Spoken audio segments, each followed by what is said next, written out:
why do we need to know our strengths? Like, can you elaborate on that first? And then we'll talk about the tool. We need to know our strengths because that is where we can experience the most amount of success, both mentally and emotionally. And I think like physically and spiritually and all of that, because when we are living out of what we do really, really well, we're happier in general and we can radiate.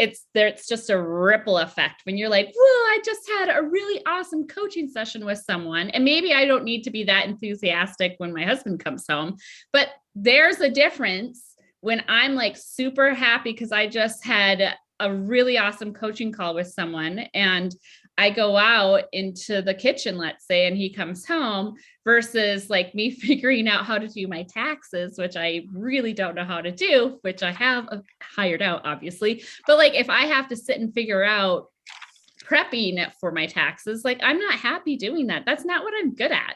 It really bothers me when people kind of get upset at people when they're like, you have to give the world your gifts because if you don't, you're robbing them of something that could make them better. And it's like, we don't really get encouraged a lot in like, hey, you're really good at that, Emily. Did you know that you could probably do more of that and actually make like, you could do that for a living and be happy doing that? Instead, we're told like, hey, you're pretty good at that, but you know what? You should probably work on this instead, especially in corporate jobs, right? Like if we're building our own online business, that's a little different because we can kind of design our own job or our business. There are a lot of things in business that I do not like to do. I don't want to do. I have to do. And so like figuring out like, what am I good at? What should I be building my business around? And then when it comes time to it, what can I delegate out? So for me, I'm really good one-on-one. So my business on the front end should be built around coaching clients, one-on-one coaching clients.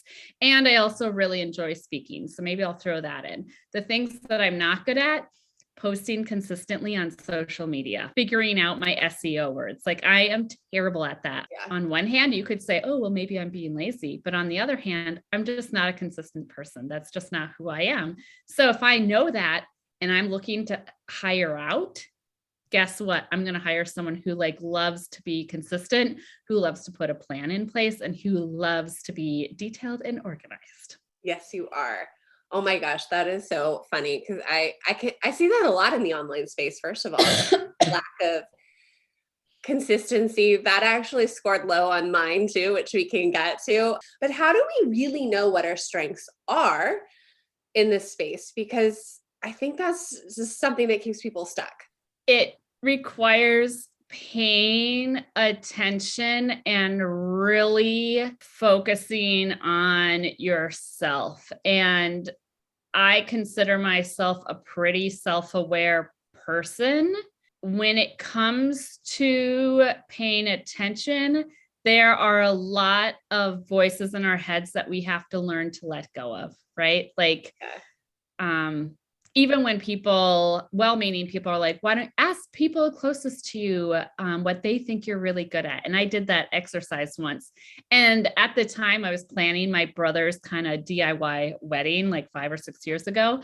And for some reason I kept getting, and I was a project manager at the time, and people kept saying that I was really organized. And I was so confused by I'm organized. Because if I was to pick up my computer and show you my desk, I know where my papers are, but you would be mortified by my desk. Like I'm not organized. I know where my stuff is, but no one else would understand my desk.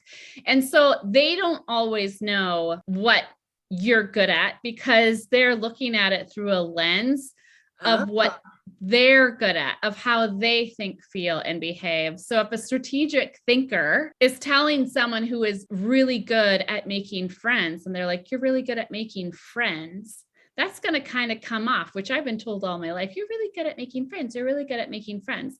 That doesn't really help me figure out like what to do with my career because no one goes around saying, you know what? Actually, there are a lot of job positions that require really good relationship building strength. Yeah. No one has ever once told me that in my life. Some ways that you on your own can figure it out would be, what is it that you love to do? Like if I have a coaching call with someone, one of the first questions is, what do you love to do? And I go from the most mundane to the most obvious, whatever.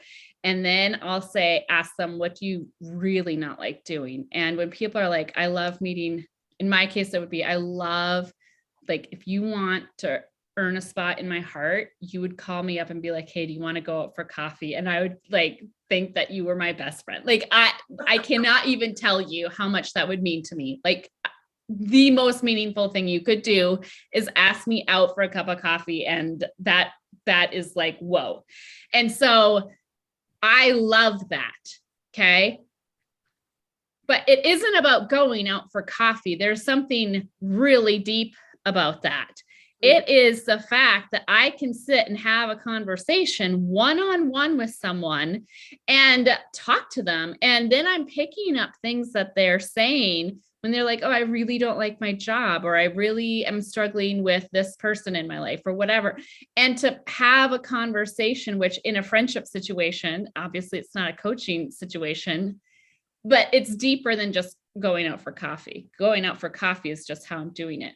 Whereas some people, they're strategic thinkers, and they love, so many strategic thinkers, they love going outside because it gives them time to think.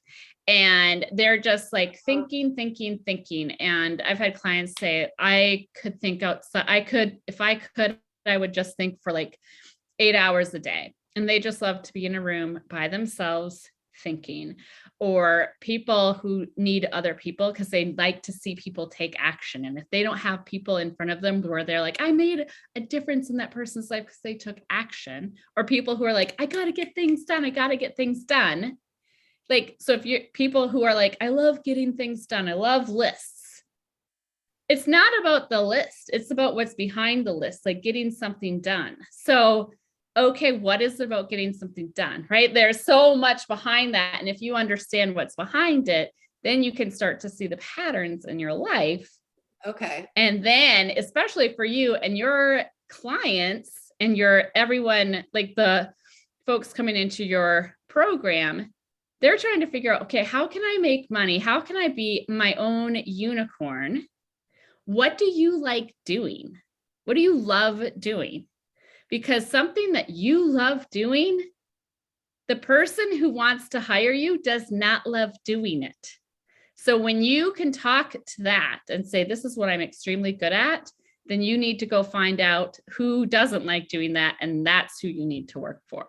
Yeah, that will be the easiest person to say yes in the entire world. It's like I worked with someone, she was flushing out her team, small and mighty team. And she had the job descriptions, and she had their Gallup Clifton Strengths Report, which is the tool that I use. So it's like, is someone's 34 talent themes, and it's like the order of your talents. So Gallup, which is a huge research and data organization, has like 60 to 70 years worth of research, tons of research behind this assessment. And they came up with 34 talent themes that everyone has.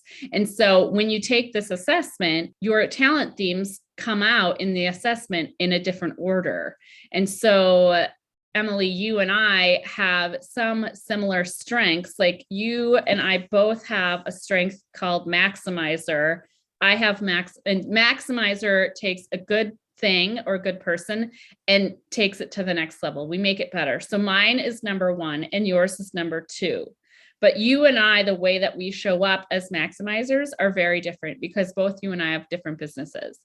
Yeah. And even how we would show up in our personal lives would be very different. And so no two people are the same. So even though there are 34 talent themes, the odds of you finding someone with the same top 5, just the same top 5 results as you is 1 in 33 million. No way. I don't remember how to do that algebra 2 math, but I don't either. But that's what Gallup's is. Like, it's unbelievable. Like, you don't have other personality assessments with that particular, Oh, the yeah. odds of you meeting someone with your same strengths is like maybe there's one other person currently on earth walking around with your same top 5 strengths. Will you explain too, like the 4 overarching themes of like where Mm-hmm. your results fall in? Mm-hmm. I think that part's fascinating. And I think I'll right away, some people might be able to tell where they are, but I'm going to tell you, I was a big surprise to myself. I thought you were a big surprise. Yeah. So Too. like, there we go. That was like your segue. Exactly. So there are 4 domains. So there are 34 talent themes, and between like 8 and 10 of them will fall into 4 different domains. Strategic thinking. So your ability to strategically think. So those are people who really enjoy thinking, and you're always thinking of different options. And a lot of strategic thinkers will find themselves, well, I find that they say a lot, well, the problem is, and I'm like, oh, whatever. Okay. Then you have people high in relationship building. So that would be Emily and I. We love connecting with others. We love people. We love connecting with people. Then there's folks high in the executing domain. So people who love getting things done. Those are the people who run around with lists, and checking things off the list is their number one priority. Don't get in their way. They want to check things off their list. And then there is influencing. They love to get people to take action. Moving people is what they love to do. So those are the 4 domains.